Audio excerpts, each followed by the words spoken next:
Max sabe que solo tiene 4.800 soles para ese servicio. Entonces, vamos a ver para cuántas horas podrá Max alquilar la grúa sin que le afecte el dinero. Entonces, si otros jóvenes observamos bien detallado, decimos que aquí pues se tiene que descontar los 30 soles de pago único que le están dando al chofer. Entonces, del total de 480 le quita 30. Y de ahí luego vamos a dividir los 50 que es por hora para ver cuántas horas le va a alcanzar a Max. Bien, dejamos de compartir acá y compartimos la pantalla con la pizarra. Entonces lo siguiente, ¿no? Dice, tiene 480 soles, ¿no? Pero debe descontar, a ver, disculpen, creo que hubo una falla. Un momento. Pero me parece que debe descontar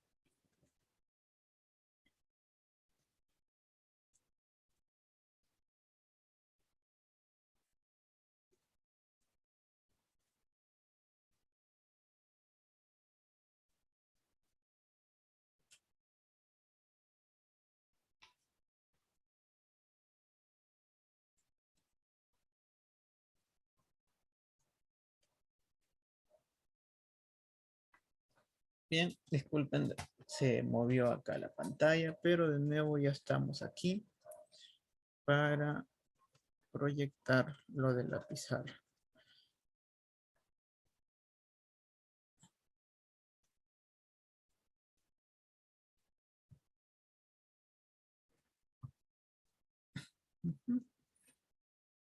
Bien, ahí están que observan. Entonces nos dicen que tiene 480 soles, de los cuales se debe descontar 30 soles, que es para el conductor, y luego ver cuántas horas le va a alcanzar si cada hora cuesta 50 soles. Bien, restamos 480 menos 30 es 450. Estos 450 jóvenes lo vamos a dividir entre 50 por cada hora para ver cuánto le alcanzaría, ¿no? Y la respuesta es 9. Entonces, la respuesta es D. Tuvo para pensar un poco, ¿verdad? Vamos a la siguiente pregunta. La siguiente pregunta, la pregunta 9, nos da, en una posta médica de un pueblo se presenta por primera vez una persona con los síntomas de una enfermedad adquirida por contagio del virus desconocido. En los siguientes días, la cantidad de personas contagiadas aumentó. Observa, un día, cantidad de personas contagiadas, 1. 2 días, 4. 3 días, 16. 4 días, 64. Bien, dice, si el último número de contagios sigue el mismo patrón de los primeros 4 días y si no se toman las medidas adecuadas para contrarrestar la propagación del virus, ¿cuántas personas contagiadas en total habrá el sexto día?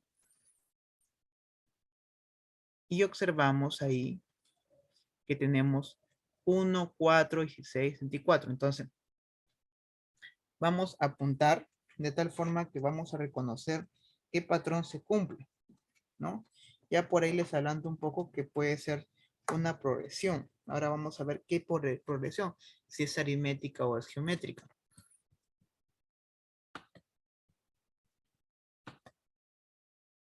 Compartimos la pantalla.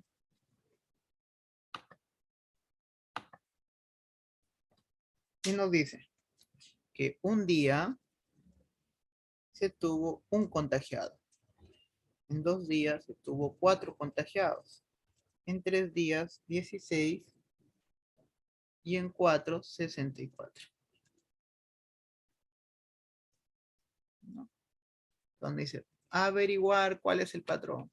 Bien, entonces yo veo aquí que 1 es igual a decir 2 a la 0. 4 es igual a decir 2 al cuadrado. 16 igual a decir 2 a la cuarta.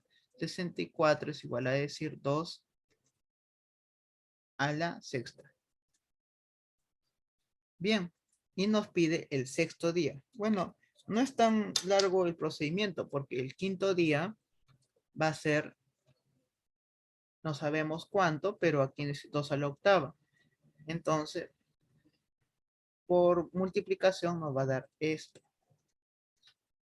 El séptimo día, perdón, va a aumentar 2 a la 8, ¿no? Entonces, nos va a dar 256. Y el sexto día, pues va a ser 2 a la 10, y 2 a la 10 es 1024. Entonces, la respuesta es 1024, que es la respuesta B, ¿no? Teníamos que solamente relacionar aquí de cuánto en cuánto va a aumentar. Bien, vamos ahora al siguiente ejercicio. Están, como le digo, está un poco para razonar, pero son aprendizajes previos que ya hemos tenido en estos años. Vamos a la pregunta 10. La pregunta 10 dice, Fátima construye figuras con palitos de fósforo. Siguiendo este patrón, ¿cuál de las siguientes expresiones le permite a Fátima obtener T, que es la cantidad de palitos necesarias para armar la figura? En pocas palabras está que te pide la fórmula, jóvenes, el patrón de esa expresión que estamos viendo ahí, y para ello es necesario contar cuántos palitos hay en cada uno de ellos, ¿no? Entonces, vamos a hacer, vamos a contar. Miren, si usted se pone a contar en la figura 1, hay 6 palitos, en la figura 2 hay 28 y en la tercera hay 40, ¿no? Entonces vamos a darnos cuenta que va a haber un aumento progresivo de esa cantidad de palos que usa para las figuras. Entonces vamos copiando los números por palos que estamos comentando. Entonces, la primera figura tuvo 16, la segunda 28, la tercera 40, ¿no? Entonces yo observo y digo, profesor, está que aumenta de 12 en 12. Entonces, una técnica fácil para encontrar esta progresión aritmética es quitarle el primer término a los 12, me va a dar 4. Entonces, mi fórmula va a ser 4n más 12. Súper sencillo, ¿no? Nuevamente, le quito los 2 el primer término y me va a dar 4. Y 4 lo ponemos antes, tenemos la letra 4n y le sumamos los 12, que es la razón. ¿Está bien, profesor? No, ¿verdad? Ahí estamos un poco mal. Vendría a ser 12n más 4. Ahí sí está bien. Profesor, ¿y cómo yo lo puedo hacer de repente de otra expresión? Fácil. Yo digo, el término enésimo de una progresión aritmética es término 1 más n menos 1 por la razón. El término 1 es 16, más n menos 1 es lo que queremos encontrar, y la razón pues es 12. 16 más 12n menos 12. Entonces acá yo voy a restar este número con este número. 16 menos 12 es 4. Entonces 12n más 4. Entonces me da lo mismo, ¿no? Ya sea con esta estrategia o con la de acá, te tiene que salir el mismo resultado. Muy bien, entonces vamos ahora al siguiente ejercicio. El siguiente ejercicio es, estamos aquí y nos vamos al ejercicio 11. Ejercicio 11. Sencillo, no solamente nos piden la expresión de dicha sistema de ecuaciones. Dice, tipo de gasolina 90 octanos y 95 octanos. Precio de galón 12 soles y 16. Al final de un trabajo del grifo vendió 102 galones. Los galones y recaudó en total 1.360, siendo X y Y la cantidad de galones de gasolina de 90 y 95 octanos que se vendieron respectivamente en el grifo ese día. ¿Cuál es el sistema de ecuaciones que representa esta situación? Entonces nos dicen que el 90 octanos se representa con la letra X, y el 95 con la letra Y. Entonces, X más Y me va a dar los 102 galones.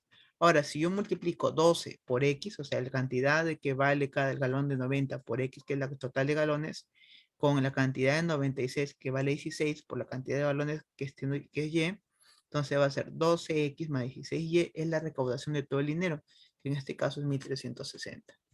Bien, vamos a dejar de compartir y les voy a explicar. Nos dicen que X representa a 95, perdón, a 90 octanos. Y Y representa a 95 octanos. Entonces, si yo sumo X más Y, me va a dar el total de galones, que en este caso, pues el total de galones es 102. Ahora, yo multiplico cuánto cuesta el de 90 octanos, 12, por X, más lo multiplico lo que cuesta la cantidad de octanos de 95, que es 16, y me va a dar el total recaudado, que es 1360. Entonces, ahí tenemos las dos ecuaciones, que la respuesta, pues, es la letra C de casa. Bien, estuvo algo sencillo este ejercicio. Nos vamos al siguiente problema. El problema número 12. El problema 12 dice: Sergio se dedica a la repostería. Para preparar 2 tortas de vainilla, él empleó 10 huevos y 500 gramos de harina y 10 huevos y dos tortas de vainilla empleó 10 huevos y 500 gramos de harina. En total, en ambas tortas mantuvo la misma proporción en la cantidad de estos ingredientes. A Sergio le acaban de hacer un pedido de 7 tortas de vainilla, iguales a las anteriores. ¿Cuántos huevos y cuántos gramos de harina necesitará él para cumplir con este pedido? Entonces, nosotros podemos hacer un cuadro donde ponemos los ingredientes de que costó por las 2 tortas, luego los vamos a dividir entre 2 para saber cuánto costó, cuántos ingredientes hay en una torta, y al tener de una torta, pues lo multiplicamos por 7, ¿no? Bien, entonces más o menos vamos haciendo el cuadro. El cuadro es así: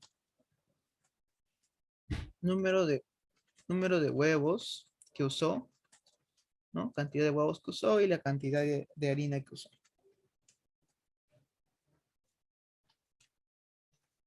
Para 2 tortas. Y lo vamos a hacer para 1. Y de ahí lo multiplicamos por 7, para 7. Porque 7 es el pedido que quieren. Entonces, usó 10 huevos y usó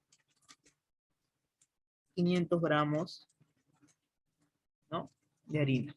Entonces, lo dividimos todo entre 2. Estos dos lo dividimos entre 2. Y acá me va a dar que para una torta usó 5. Y para los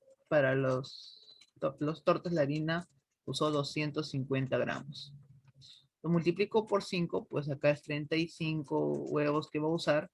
Y 250 por 5 me da 1750 gramos de harina. Entonces la respuesta es dado. Estuvo sencillo. Solamente es para observar y pues reducir a la unidad. Eso se llama estrategia reducir a la unidad. La pregunta 13. La pregunta 13 dice: se abre un caño que empieza a llenar un recipiente cilíndrico con un flujo constante de agua. Después de algunos segundos, este flujo cambia.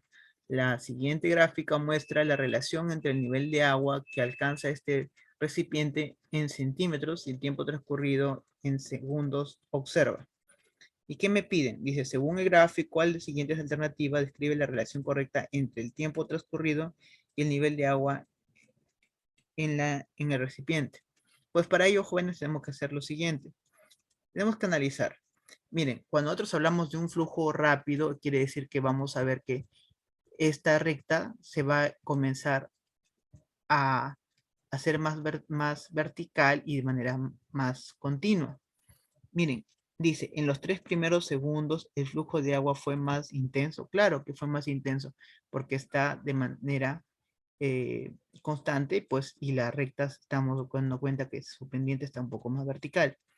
Entonces, la respuesta A está bien. El agua alcanza el máximo nivel del recipiente al cabo de 30 segundos. ¿Alcanzará al cabo de 30 segundos? Mira, está en tiempo 15.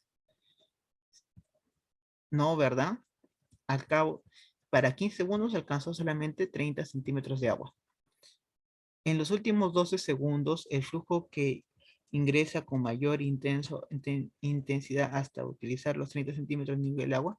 No. Hasta este cierto momento, que es 3 segundos, llega a un flujo rápido, pero de ahí se fue lento, mírenme. ¿Por cada segundo el nivel de agua sube 2 centímetros? No podemos asegurar eso, porque en minuto 3 hubo 16, pero en el minuto 3 estuvo 16. Y del 3 para allá, sí, de repente quizás hubo una velocidad un poco más eh, reducida, por decirlo así, ¿no? Entonces la respuesta es la A. No hubo nada de matemática que hacer ahí, solamente observar.